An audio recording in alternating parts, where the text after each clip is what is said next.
Batstone. And yeah, I want to thank you guys for letting me talk here today. I'm going to be talking about tribal shellfish rights in the face of climate change. So back in 2005, oyster farmers along the Pacific Northwest coast started noticing oyster larvae die-offs due to unknown causes. And it wasn't until 2009 that scientists at OSU were able to attribute that to rises in CO2 in ocean water. So this is one of the leading scientists at OSU who's working on studying oyster larvae, and here he explains the cause of ocean acidification. The increase in fossil fuel combustion and loss of forests and cement production all contribute to the increasing amounts of carbon dioxide in the atmosphere. So anytime we burn fossil fuel in like driving a car, using lights, CO2 is released into the atmosphere. And some of that CO2 naturally gets taken up by the ocean. But now we're experiencing a point where the ocean is too full of CO2 that it's causing an increase in the pH of ocean water. And so organisms that are dependent on calcium, like shellfish, are not able to produce shell, and they are not surviving. So this is very relevant in the Puget Sound in the Pacific Northwest because it experiences something called upwelling, where northern winds come in and they push that surface water away, and it exposes that deep, rich CO2 water that then gets exposed to the oysters, and they're not able to produce shell. So I'm going to be looking at 3 of the tribes on the Puget Sound: the Jamestown Squalum tribe, the Port Gamble Squalum tribe, and the Squamish tribe. And all 3 of these tribes have very strong importance with shellfish for ceremonial reasons, subsistence farming, and economic reasons. In 2007, there was a public city council hearing in Port Gamble about a housing development that was going to be held, and many tribal members went to that city council meeting and talked about the importance of the bay in their lives. And this tribal member, she talked about the importance of shellfish culturally for her. And she says that I was taught by my grandparents to dig clams, and so were others. We gathered oysters and cooked them over an open fire. I usually have many young people come over to these events. They are drug and alcohol-free gatherings. It is a way to show young people you can have fun without drugs and alcohol, as well as sharing the culture. So here we see the cultural importance of shellfish. This is another quote from that city council meeting by the Port Gamble Squalum tribal chairman, and he says that there have been moments in my life when eating from our beach was the only option for my family, the only food source. So see that importance of subsistence farming, not only as a way of life, but also as a necessity. Shellfish also provide $50 million per year, or they're valued at $50 million per year for tribal shellfish. So that's a large amount of the income that's coming in for Puget Sound tribes, or tribes on the Puget Sound. And these 3 tribes that I'm focusing on have been on the Puget Sound for thousands and thousands of years. And this is a photograph of Isaac Stevens, and he was the first governor and superintendent of the Indian Affairs of Washington. And he came in 1855 with the sole right of negotiating tribal lands out, or negotiating with tribes to take their traditional lands. And in return for that, the reservations were created for the exclusive use of tribes to continue their traditional activities on lands beyond these reservation areas at all in usual and accustomed grounds and stations. So that language of usual and accustomed grounds was really important later on in 1970s when more and more settlers started coming and they started overfishing the Puget Sound area, and the right to salmon came into question. And so here, these are some photos from the Seattle Times of that time period when water and land rights were brought into question. And it went all the way to the Supreme Court in Washington versus the U.S., and here we got the Bolt decision. And so Judge Bolt, he affirmed treaty rights to 1/2 of the harvestable shellfish within their usual and accustomed fishing areas. So again, we see this language of usual and accustomed fishing areas. And this is important because it goes back to that treaty.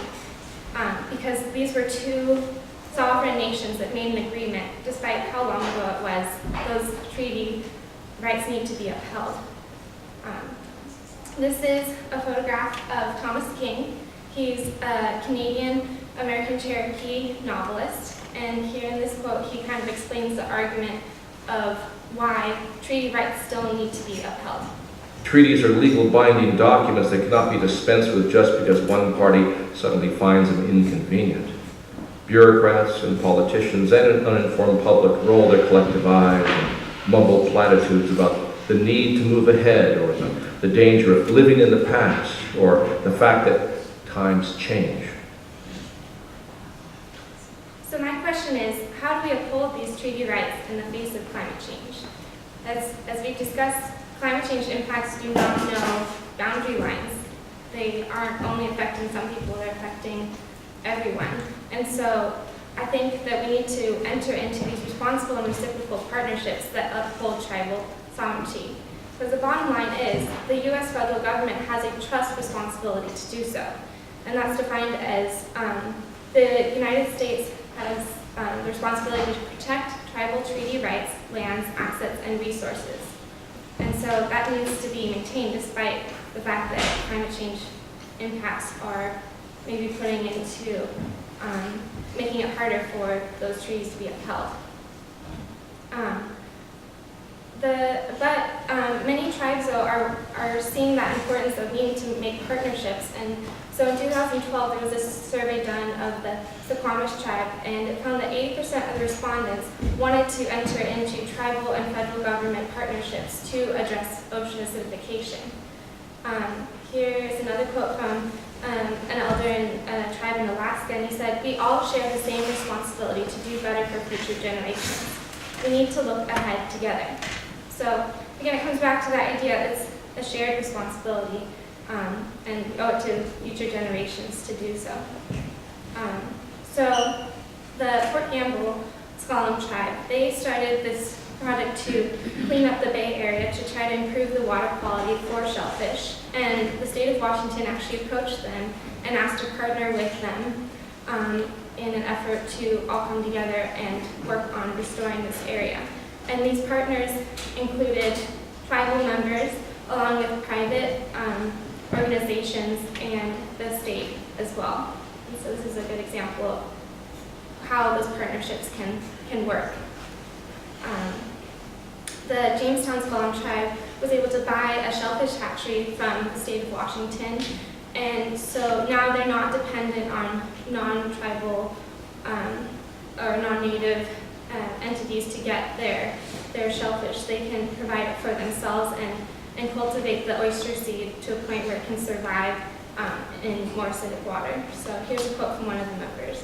A wonderful opportunity for Jamestown as a tribe, because for the first time in history we have a hatchery of our own, and we can produce our own seed, whether it's oyster or gooey duck or manila and others, and we're prioritized. So there's an example of kind of self-governance and self-reliance, which is important to see. The thing with hatchery, though, is it's a mitigation strategy because it's not solving ocean acidification, it's just allowing water to come in and be monitored and for pH. But it is allowing the Jamestown Squamish tribe to have access to shellfish and have those ceremonial, economic, and cultural importance in their lives again. The Suquamish tribe, they have partnered with the U.S. Fish and Wildlife Service, the EPA, and Sea Grant and Northwest Indian Fishing to create a curriculum about ocean acidification. And this is available online for free for anyone to use. And so, because they know the importance of ocean acidification, the importance that's going to have in the lives of future generations. And so these are some examples of those education curriculums that are available online. And in 2007, they had a couple of their tribal early college high school school students participate in that curriculum, and then they were able to go to the Smithsonian in Washington, D.C. and present their findings at a conference, and their findings were interviews with tribal elders and scientists about the water quality on the Puget Sound and state of climate change. And so that is a perfect example of that partnership that can occur. And I wanted to end with this quote from Wildcat. Hope resides in examining tribal lifeways and extracting insight that can be used today with new knowledges and technologies acquired. Because I think, like I said before, climate change impacts don't know boundary lines, and so we need to work together and create we need to work together to create these partnerships and move forward. So, thank you.